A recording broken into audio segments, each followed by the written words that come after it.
3 दिन की भाग दौड़ के बाद आतिफ ने सारा सेटअप तरतीब दे दिया था। बदरुद्दीन साहब की वसातत से उन्हें फ्रंटियर फोर्स की एक यूनिट की मदद हासिल हो गई थी। सबसे बड़ी रुकावट रेंजर्स यूनिट के कमांडर की तरफ से हुई थी, जो ये बावर करवाने के लिए तैयार नहीं था कि उसके चौकी कमांडर्स कोई ऐसा काम कर सकते हैं। आतिफ से मुखातिब होकर उसने कहा, मैं अगर अपने मातहतों पे एतबार करना छोड़ दूं तो मुझे उन पे कमांड करने का कोई हक हासिल नहीं। आतिफ ने मौदबाना लहजे में कहा, सर कोई एक तो ऐसा हो सकता है ना जो इस काम में मुलव्विस हो। कमांडर ने कहा, तो उस एक के लिए मैं तमाम को कैसे बदली कर दूं? आतिफ ने कहा, सर हमें ये तो मालूम नहीं कि वो एक कौन है कि उसे हफ्ते डेढ़ के लिए हटा दें। इसलिए हिफ्ज़े मा तक़द्दुम के तौर पर अगर हम हफ्ते डेढ़ के लिए तमाम को हटा दें तो मेरा नहीं ख्याल कि मुल्की मफाद के इस काम में हमें किसी किस्म की सुबकी महसूस होगी। बाकी ये बदली आर्जी है, मुस्तकिल नहीं है। कमांडर ने कहा, मिस्टर आतिफ, क्या गारंटी है कि आपके साथ आने वाले तमाम अफराद मुल्क के खैर खा और वफादार हैं? आतिफ ने कहा, सर प्लीज आप बात समझने की कोशिश करें। मैंने ऐसी कोई बात नहीं की कि रेंजर्स काबिल एतमाद नहीं।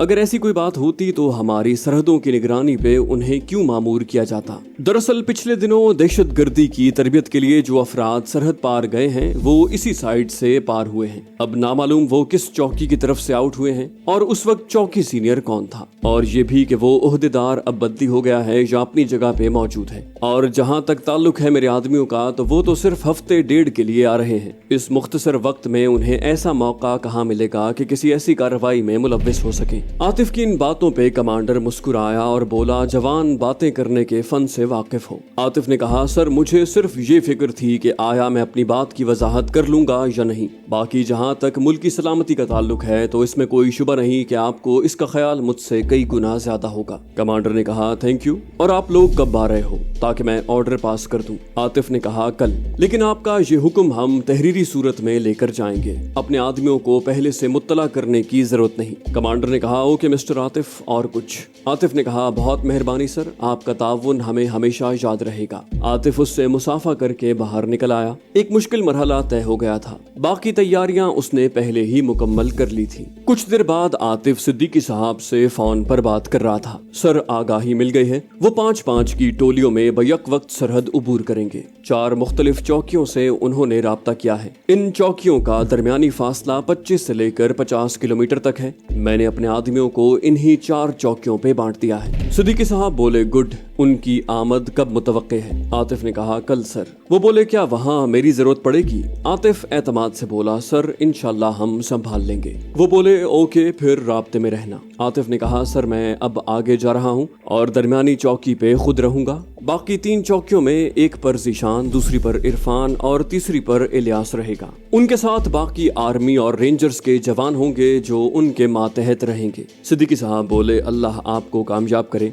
आमीन कहकर आतिफ ने राब्ता मुनक़ता किया। वो उस वक्त रेंजर्स की एक यूनिट में मौजूद था। सिद्दीकी साहब से बात करने के थोड़ी देर बाद वो एक फौजी जीप में बैठा सरहद की तरफ उड़ा जा रहा था। कराची के इलाके कायदाबाद फ्लाईओवर के करीब धमाका। रोशनी के शहर कराची को तारीक करने की साजिशें बेनकाब। भारतीय एजेंसी रॉ की चालबाजियां, मक्कारियां। एक ऐसे नौजवान की दास्तान जिसे हालात ने दहशतगर्द बनने पर मजबूर किया।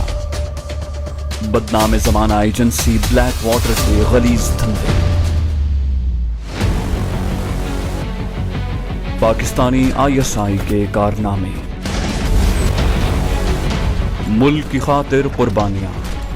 स्नाइपर और भगोड़ा के बाद पेश खिदमत है रियाज आकिब कोहलर का एक और शाहकार नॉवल दलदल। कैसे हैं आप सब लोग? एके अपने मुतासिर कुन लहजे में उनसे मुस्तफसिर हुआ। वो सब उस वक्त एक काफी बड़े हॉल में बैठे हुए थे। उनके सारे इंस्ट्रक्टर भी वहाँ मौजूद थे। वो बैक आवाज बोले, फाइन सर। एके ने कहा, आज आपका हमारे पास आखिरी दिन है। कल या ज्यादा से ज्यादा परसों आप लोगों ने वापस जाना है। तमाम इंस्ट्रक्टर्स ने आपकी सिखाई में किसी किस्म का दकीका फुरोगुजाश्त नहीं किया और हर एक ने अपना फन निहायत मेहनत और लगन से आपको मुंतकिल किया है। ये किसी दुनियावी लालच के तहत नहीं किया गया और ना ही इसमें हमारा कोई फायदा पोशीदा है, बल्कि ये सब कुछ एक फर्ज समझकर पूरा किया गया है। आप लोगों ने अपने और हमारे प्यारे वतन पाकिस्तान में एक मर्तबा फिर پھر وہی نظام لانا ہے جس کا خواب جناب قائد اعظم محمد علی جناح نے دیکھا تھا۔ یہ وڈیرا شاہی، چودراہٹ وغیرہ جب تک ختم نہیں ہو جاتی وہ نظام واپس نہیں آ سکتا، اور اسے ختم کرنے کے لیے چاہے ہمیں آرمی سے ٹکرانا پڑے، کسی ملک چودھری خان یا وڈیرے سے ٹکرانا پڑے، حکومت وقت سے ٹکر لینی پڑے یا کسی اور ادارے کے بالمقابل آنا پڑے، ہم پیچھے نہیں ہٹیں گے۔ اس کے لیے اگر ہماری جان جاتی ہے تو چلی جائے، ہمارا خون بہتا ہے تو پرواہ نہیں، کوئی ملک دشمن اور دہشت گرد سمجھتا ہے تو سمجھتا رہے۔ یہ قدم اب اس وقت رکیں گے جب پاکستان میں انقلاب آ جائے گا۔ ہم ان مفتیوں اور علماء کو بھی نہیں مانتے جو ان حالات میں بھی اسی پرانے نظام کو گلے لگائے بیٹھے ہیں۔ سب سے پہلے ہمارے نزدیک انسانیت ہے، اس کے بعد ہر بندے کا اپنا عقیدہ ہے۔ بہرحال گزشتہ 15 ماہ کے دوران میں اس پہ بہت تفصیل سے بات کر چکا ہوں، اور اب وہ ساری باتیں میں دہرا نہیں سکتا۔ اسلام کی کتنی غلط تفسیر ہمارے ذہنوں میں ڈالی گئی ہے میں اس کی وضاحت کر چکا ہوں۔ اب آپ لوگ عملی میدان میں قدم رکھنے والے ہیں۔ سب نے اپنے علاقے میں جاتے ہی پہلے تو بدلہ لینا ہے جو آپ کے یہاں آنے کا محرک بنا۔ ہمارا مذہب بھی اس کی تائید کرتا ہے کہ کان کے بدلے کان، آنکھ کے بدلے آنکھ اور جان کے بدلے جان ہے۔ اس کے بعد 3 سال کے لیے آپ نے انقلاب لانے کے لیے اپنے بھائیوں کے شانہ بشانہ آزادی کی جنگ لڑنی ہے۔ آپ کے وہ بھائی جو وہاں آپ کی بہترین رہنمائی کے لیے آگے موجود ہیں آپ کو کسی چیز کی کمی محسوس نہیں ہونے دیں گے۔ ایک سانس لینے کے لیے رکا اور پھر اس کی بات جاری رہی۔ یاد رکھنا، خدا کبھی بھی اس قوم کی حالت نہیں بدلتا جس کو خود اپنی حالت بدلنے کا احساس نہ ہو۔ آپ سب پڑھے لکھے حضرات ہیں اور اچھی طرح جانتے ہیں کہ پاکستانی قوم کی یہ حالت کیسے بنی۔ امیر کیوں امیر تر ہوتا جا رہا ہے اور غریب کیوں زندگی کی بنیادی سہولتوں سے بھی محروم ہے۔ بس ایک لفظ قناعت اور دوسرا لفظ آخرت، یہ ایجاد کر کے آپ لوگوں کی ساری محرومیوں کا ازالہ کر دیا گیا ہے۔ کیا اسلام یہ کہتا ہے کہ اپنا حق چھوڑ دو؟ دیکھو، ملک کے سارے وسائل عمرہ کے لیے ہی نہیں ہے، غریبوں کا بھی ان پہ اتنا ہی حق ہے۔ غریب کا تو خون بھی اتنا سستا کر دیا گیا ہے کہ وہ شاعر کہتا ہے نا کہ چھوڑو اسرار یار جانے دے، اتنی مہنگی شراب کون پیے، 100 سوا 100 کی بات خواب ہوئی، اب تو اسکاچ 250 میں ملے، اور اگر ہائی لینڈ پہ ہو گزر وہ بھی 90 سے کم نہیں ملتی۔ پر آج کل تو ہسپتالوں میں اپنی مجبوریوں کے سوداگر اپنے گل رنگ خون کی بوتل اس سے کچھ کم میں بیچ دیتے ہیں۔ اس قدر خون کی جب ہو ارزانی، اتنی مہنگی شراب کون پیے؟ اسے فقط شاعری مت سمجھنا، یہ حقیقت ہے۔ غریب کا خون کیوں اتنا سستا ہے، کیوں اس کی قیمت نہیں ہے؟ وجہ معلوم ہے؟ نہیں نا؟ بہت عام سی وجہ ہے کہ جب غریب کی اپنی نگاہ میں اس کے خون کی وقت نہیں تو سیٹھ صاحب اس کو کیا اہمیت دے گا؟ ہم قانون اور کچہری کے جھنجٹ میں پڑے رہتے ہیں اور وڈیرا قانون کو بشمول جج اور وکیل کے خرید لیتا ہے۔ نام سرکار کا ہوتا ہے اور بات وڈیرے ملک یا چودھری کی ہوتی ہے۔ قانون کے رکھوالوں کا تو گویا یہ حال ہوتا ہے کہ انہی کے مطلب کی کہہ رہا ہوں، زبان میری ہے بات ان کی۔ اس عالم میں جب ہم اپنے حقوق کی جنگ خود نہیں لڑیں گے تو کون ہمارے لیے یہ لڑائی مول لے گا؟ یاد رکھنا، عمرہ کبھی انقلاب نہیں لائیں گے، ان کو انقلاب لانے کی ضرورت ہی کیا ہے؟ انقلاب تو ان کے لیے موت ہے۔ انقلاب آنے سے تو ان کی ساری عیاشیوں، سارے مزے، ساری سربراہی ختم ہو جائے گی۔ وہ کب چاہیں گے کہ امیر غریب کو عدالت سے ایک جیسا انصاف ملے، غریب کے بچے بھی اسی اسکول میں پڑھیں جہاں ان کے بچے زیر تعلیم ہوں، ایک عام آدمی اور ان کے حقوق برابر ہوں۔ یہ سوچنا تو ہمارا کام ہے کہ ہم بھی انہی جیسے انسان ہیں، پھر وہ ہم سے اعلیٰ کیوں بن گئے، برتر کیسے ہوئے؟ یاد رہے، یہی سب سے بڑا جہاد ہے اور یہی سب سے بڑی عبادت۔ باقی یہ بات آپ لوگوں کو واضح رہے کہ انقلاب کے لیے کی گئی آپ کی کوششیں رائے گاں نہیں جائیں گی۔ اسی طرح یہ بھی یاد رکھنا کہ ہمیں اوپر والے کے فضل سے چند ایسے بندوں کی پشت پناہی حاصل ہے جو باوجود دولت مند ہونے کے ہمارا پورا ساتھ دے رہے ہیں۔ اس لیے ہمیں اخراجات کی کوئی فکر نہیں اور نہ ہی آپ لوگوں کی کوئی ضرورت ہم تشنا رہنے دیں گے۔ یقین رکھو، 3 سال بعد جب ہم آپ سے رخصت ہونے لگیں گے تو آپ اس قابل بن گئے ہوں گے کہ صحیح طور پر اپنے قدموں پہ کھڑے ہوں اور معاشرے میں آپ کا اپنا ایک مقام ہو۔ اب شاید آپ یہ سوچ رہے ہوں گے کہ معاشرے میں مقام کیسے بنے گا؟ تو یاد رکھیں، آج کے معاشرے میں اسی کا مقام ہے جو دولت مند ہے، اور یہ ایک کا وعدہ ہے کہ 3 سال بعد آپ کا شمار عمرہ میں ہوگا۔ مگر خیال رکھنا، دولت مند ہونے کے بعد اس انقلاب کے راستے میں رکاوٹیں نہیں کھڑی کرنی، بلکہ ہم سے دور رہتے ہوئے بھی ہماری تحریک کا حصہ بنے رہنا ہے۔ آخر میں آپ کے تمام انسٹرکٹر صاحبان کی طرف سے یہ پیغام دیتا ہوں کہ ہمارا آپ سے जो रिश्ता बना है उसे हमेशा कायम रखना और हमारे लायक किसी किस्म की खिदमत हो तो बेझिझक हमें आवाज देना। हमारी तरफ से आपको कभी मायूसी नहीं होगी। अब चलते हैं, बाकी की गपशप खाने के टेबल पर होगी। एक एक की बात खत्म होते ही तमाम मुस्कुराते चेहरे लिए उठ खड़े हुए। शुरू में उन्हें एक एक की बातों से जो उलझन होती थी, बाद में वो एक किस्म की अकीदत और तासीर में बदल गई थी।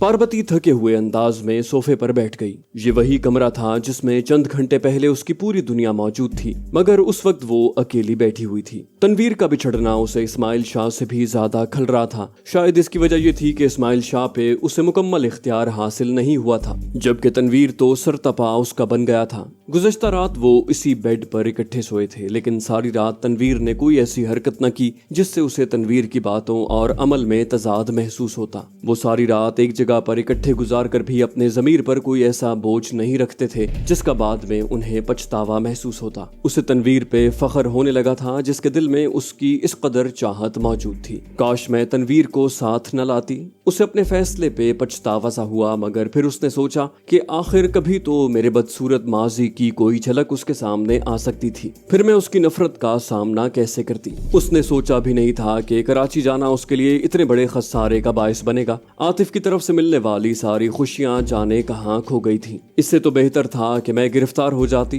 कम से कम तनवीर के दिल में मेरी मोहब्बत तो बाकी रहती। उसने सोचा अगर अब जाकर उसको मना लूं और सारी बात उसे बताकर उसकी मुलाकात आतिफ से भी करवा दूं, लेकिन जरूरी तो नहीं कि उसे मेरी बात पर यकीन आए। मुझे वहीं पे उसे सारी बात बता देनी चाहिए थी, पर क्या करूं, उसकी बेरुखी नहीं सही गई। 2 हफ्ते पहले तक उसकी मिन्नत जारी करने वाला उसके मुकाबिल आ जाएगा, ये उसने सोचा भी न था।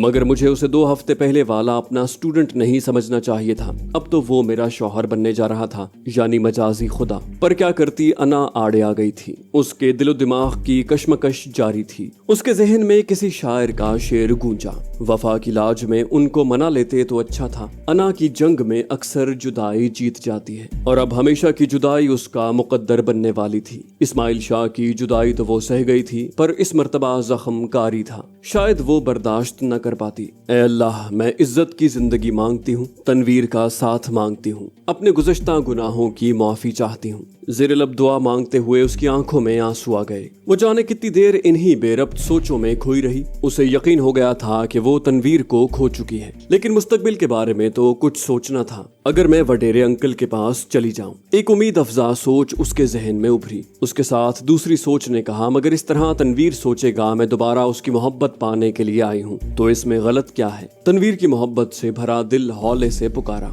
नहीं ये फेल मुझे उसकी नजरों से गिरा देगा। मैं वडेरे अंकल से ये तो कह सकती हूँ कि मुझे कोर्ट में कोई और छोटा सा मकान ले दे, मगर तनवीर के इतना करीब रहकर उससे अनजान रहना क्या मुमकिन हो सकेगा। अचानक दरवाजे पे होने वाली दस्तक उसे ख्यालों की दुनिया से वापस ले आई। वो सोफे से उठकर दरवाजे की तरफ बढ़ गई।